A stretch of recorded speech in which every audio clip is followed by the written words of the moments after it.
बंधु माने आपण माननको समस्तको मोर नूतन वर्षर अनेक सारा शुभेच्छा एवं शुभकामना।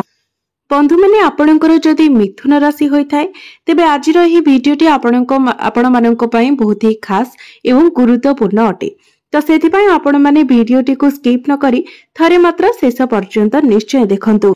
आजिर एही वीडियो रे आमे माने जानिबा आसीबाकु जाउथिबा 2025 मसियाटी अर्थात आसीबाकु जाउथिबा नूतन वर्षटी मिथुन राशिर व्यक्ति विशेष मानक पई किपरि रहिबो। ग्रह मानकर गोचर स्थिति आपण मानकु केउ प्रकारर फल प्रदान करिवो। बंधु माने एही 2025 मसिया रे बहुत बड़ बड़ परिवर्तन हेबाकु जाउची। 4 कोटी बड़ ग्रह निजर राशि परिवर्तन करिबाकु जाउछंती। प्रथमे शनिदेव राशि परिवर्तन करिवे, एहा परे राहु एवं केतु राशि परिवर्तन करिवे एवं एहा परे देवगुरु बृहस्पति मध्य राशि परिवर्तन करिवे। बंधु माने शनिदेव प्रति 2.5 वर्षरे थरे राशि परिवर्तन करिथांती। राहु एवं केतु प्रति 1.5 वर्षरे निजर राशि परिवर्तन करिथांती एवं देवगुरु बृहस्पति प्रति 1 वर्षरे निजर राशि परिवर्तन करिथांती। तेबे एही 4 कोटी बड़ ग्रह मानकर परिवर्तन आपणक जीवन उपरे कौन प्रभाव पकाइबो, केउ प्रकारर फल आपणकु प्रदान करिवो, से समस्त विषय रे आजिर एही वीडियो रे आमे माने विस्तार रूप रे आलोचना करिबा।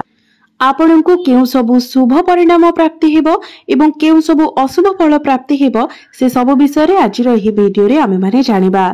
तेबे वीडियोटी रे आगो को बढ़िबा पूर्वरु जदि आपणकर मिथुन राशि होई थाए तेबे वीडियोटी को लाइक करी चैनल टी को सब्सक्राइब करि देबे एवं कमेंट बॉक्स रे भक्ति एवं श्रद्धार सहित जय श्री जगन्नाथ निश्चय लिखिबे। तेबे बंधु माने आसंतो आरंभ करिबा आजिर एही कार्यक्रमटी को जहाकी जन्म राशि एवं चंद्र राशि उपरे आधारित अटे। तेबे आसंतो जानिबा एही वर्ष 2025 टी मिथुन राशि व्यक्ति विशेष मानक पई किपरि रहिबो। बंधु माने राशि चक्रर 12 गोटी राशि मध्यरु तृतीय राशि हेउछि मिथुन राशि एवं आपणकर राष्ट्राधिपति हेउछंती बुध एवं 2025 मसिहार आरंभ रे बुध आपणकर षष्ठ भावरे रहिबे। आपणकर द्वितीय भावरे मंगल विराजमान रहिबे। चतुर्थ भावरे केतु विराजमान रहिबे। सप्तम भावरे सूर्य विराजमान रहिबे। आपणकर नवम भावरे शनि एवं शुक्र विराजमान रहिबे।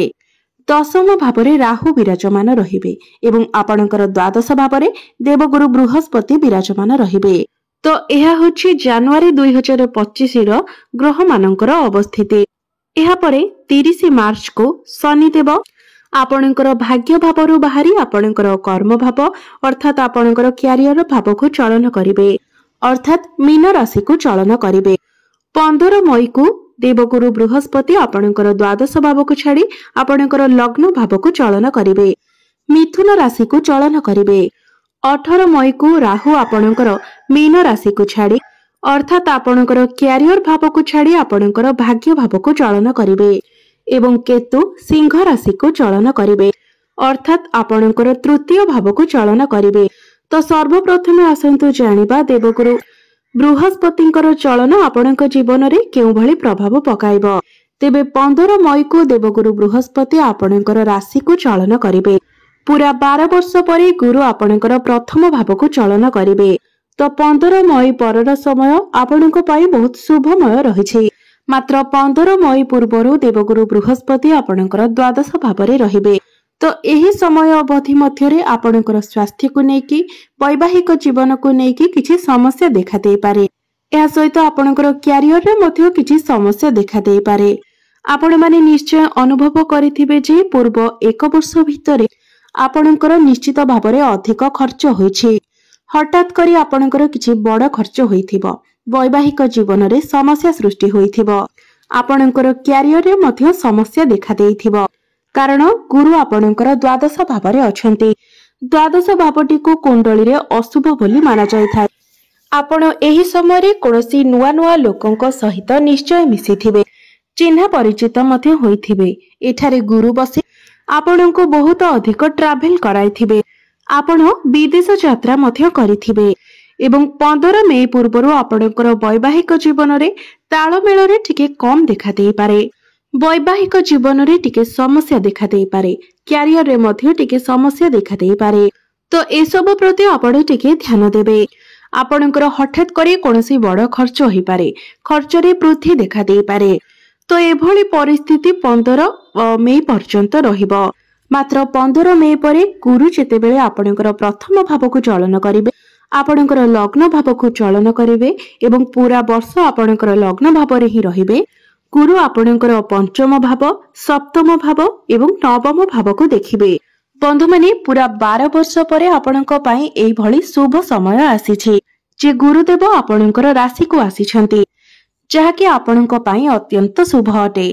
गुरु आपणकर प्रथम भावरे बसी आपणकर ज्ञान को बढ़ाइबे, आपणकर मैच्योरिटी लेवल को बढ़ाइबे, आपण सामाजिक कार्यकलापरे मन देबे, आपण धार्मिक पथरे अग्रसर हेबे, धार्मिक कार्य आपणकर मन बलिब एवं कोनोसी धार्मिक स्थान को मध्य आपण यात्रा करि पारंती। समाजरे आपणकर मान सम्मान बढ़िबो, आपणकर पद प्रतिष्ठा बढ़िबो, आपण आध्यात्मिकता आडको गति करिवे। तो गुरु आपणकर प्रथम भावरे बसी आपणकर पंचम भावको देखिबे। तो आपण माने जदि संतान पई प्लानिंग करूछंती तो एही समयटी आपणक पई बहुत शुभमय रहिबो। जो माने संतानर कामना करुथिले सेमानंकु संतान सुख प्राप्ति हेबो। फैमिली प्लानिंग बाई 15 मई परर समय आपणक पई बहुत शुभमय रहुछि। आपणकर प्रेम जीवन पई मध्य बहुत भल समय अटे। आपणकर प्रेम जीवन रे पूर्वरु जहाबे किछि समस्या थिला, एही 15 मई परे आपणकर सबु समस्या दूर होई जिवो। आपणकर प्रेम जीवन रे आपणक मध्यरे भल पाइबा बढ़िबो, आपणक मध्यरे अंडरस्टैंडिंग बढ़िबो। पंचम भावटी शिक्षार भाव मध्य होई थाए। तो विद्यार्थी मानक पाई मध्य 15 मई परर समय बहुत भल रहुछि। शिक्षा क्षेत्र रे आपण बहुत अधिक उन्नति करिवे, आपण उच्च शिक्षा करि पारंती, कोनोसी नूतन स्थान रे आपण एडमिशन नै पारंती।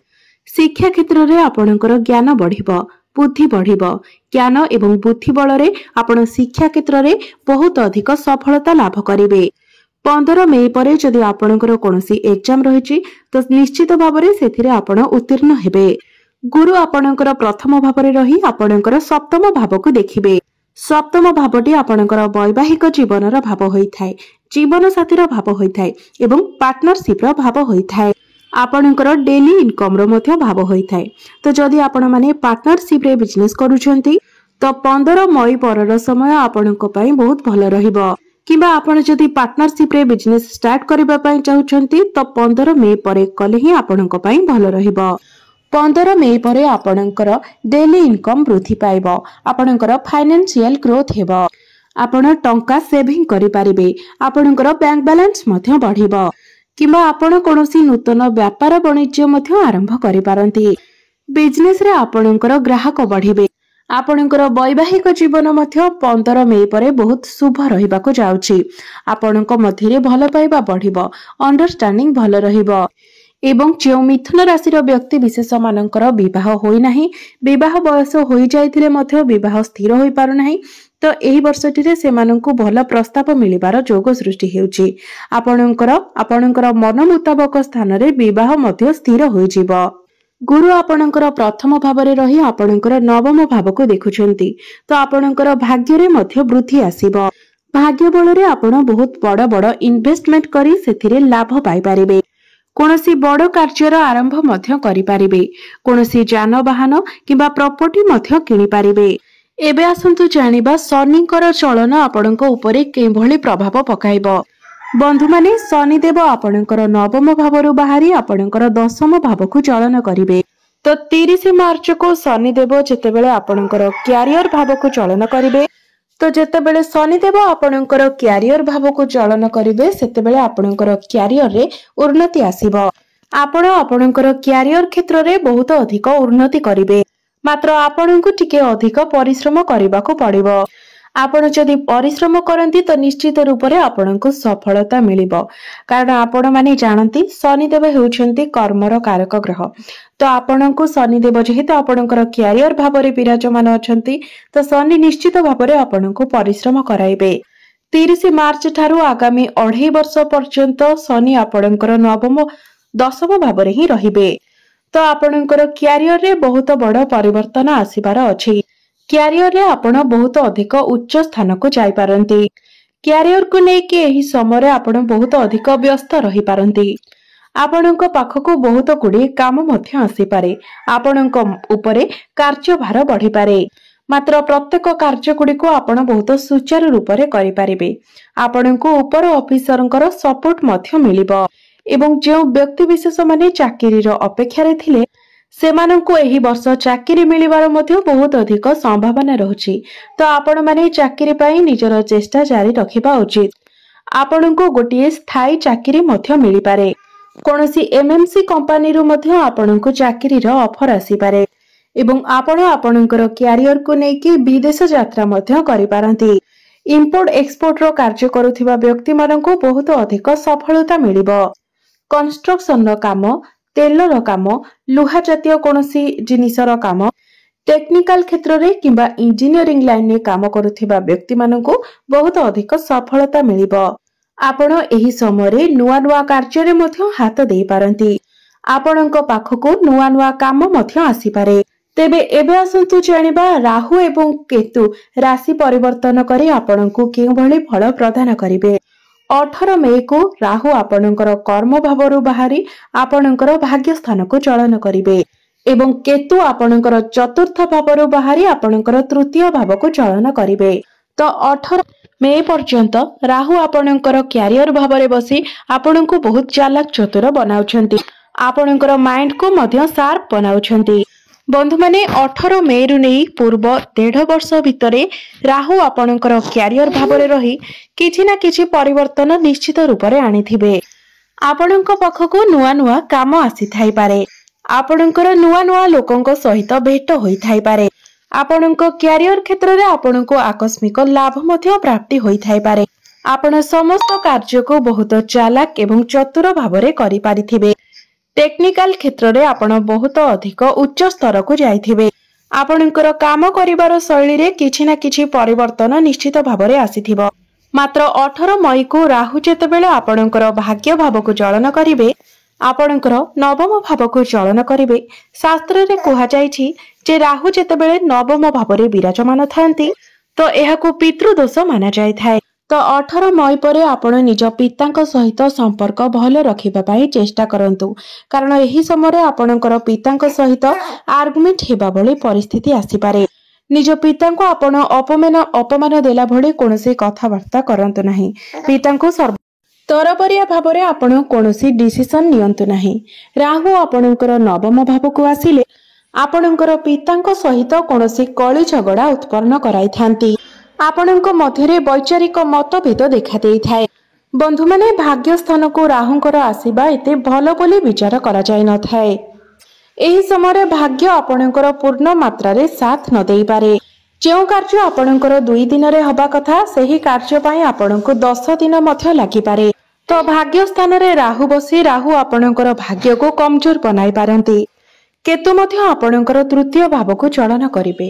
ତ କେତୁଙ୍କର ତୃତୀୟ ଭାବକୁ ଚଳନ କରିବେ ଆପଣ ଏହି ସମୟରେ ଅନଲାଇନ କ୍ଷେତ୍ରରେ କିମ୍ବା ଡିଜିଟାଲ କ୍ଷେତ୍ରରେ ବହୁତ ଅଧିକ ଆକ୍ଟିଭ ରହିବେ। ଏହି ସମୟରେ ଆପଣ ବହୁତ ଅଧିକ ଧାଁ ଦୌଡ଼ କରିପାରନ୍ତି। ବହୁତ ଟ୍ରାଭେଲ ମଧ୍ୟ ଆପଣ କରିପାରନ୍ତି। ମାତ୍ର ଏସବୁ ପରେ ମଧ୍ୟ ଆପଣଙ୍କ ମଧ୍ୟରେ ଅସନ୍ତୁଷ୍ଟି ରହିବ। ଅନଲାଇନ କାମକୁ ନେଇ ଆପଣ ଅସନ୍ତୁଷ୍ଟ ରହିପାରନ୍ତି। ବନ୍ଧୁମାନେ, କେତୁ ହେଉଛନ୍ତି ଅସନ୍ତୁଷ୍ଟର ଗ୍ରହ। ଆପଣ ଅନଲାଇନ କ୍ଷେତ୍ରରେ, ଡିଜିଟାଲ କ୍ଷେତ୍ରରେ, ବ୍ୟାଙ୍କିଂ କ୍ଷେତ୍ରରେ, ମ୍ୟାନେଜମେଣ୍ଟ କ୍ଷେତ୍ରରେ, ଟ୍ରାଭେଲ ଆଣ୍ଡ ଟୁର କ୍ଷେତ୍ରରେ ବହୁତ ଅଧିକ ସଫଳତା ପ୍ରାପ୍ତି କରିଥିବେ। ମାତ୍ର ତାପରେ ମଧ୍ୟ ଆପଣଙ୍କ ମନରେ ଅସନ୍ତୁଷ୍ଟିର ଭାବନା ରହିବ। ଏହି ସମୟରେ ଛୋଟ ଭାଇ ଭଉଣୀଙ୍କ ସହିତ ମଧ୍ୟ ଆପଣଙ୍କର ସମ୍ପର୍କ ଭଲ ରହିନପାରେ। ତ ଏଥିପ୍ରତି ଆପଣ ଟିକେ ଧ୍ୟାନ ଦେବେ। ତେବେ ବନ୍ଧୁମାନେ, ଏହା ଥିଲା ବର୍ଷ 2025 ମସିହାଟି ମିଥୁନ ରାଶିର ବ୍ୟକ୍ତି ବିଶେଷ ମାନଙ୍କ ପାଇଁ କିପରି ରହିବ।